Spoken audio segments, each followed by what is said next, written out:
નમસ્કાર. ઘનશ્યામપુર, મારું નામ અજીતભાઈ ધીરુભાઈ ચૌહાણ, ઘનશ્યામપુર ગ્રામ પંચાયત સરપંચ. ઘનશ્યામપુર નાયરા પેટ્રોલ પંપ, એમાં બપોરે 2 વાગે હું 2000 રૂપિયાનું ડીઝલ નખાવીને ગયો હતો. ટ્રેક્ટરમાં બેમાં 10-10 લીટર નાખ્યું. બેમાં ટ્રેક્ટર બંધ છે, બંધ હાલતમાં બપોરના પડ્યા છે. બેમાં ફિલ્ટરે કમ્પ્લીટ છે. 2 કારીગરને લાવીને મેં ટ્રેક્ટર બતાવ્યા.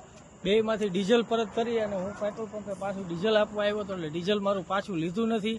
ડીઝલમાં પાણી 100% છે અને ડીઝલમાં પાણી આવે જ છે અથવા તો કંઈક ભેળસેળ કરે છે.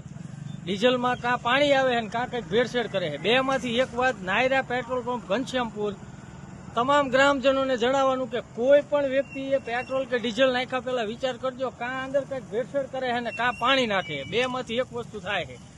મેં આ રૂબરૂ પહેલી જ વખત આ નખાવ્યું, પહેલી જ વખત લોચો થયો છે. હું અહીંથી કોઈથી ડીઝલ નખાવતોય નથી. આ પહેલી જ વખત નખાવ્યું, પહેલી જ વખત લોચો થયો.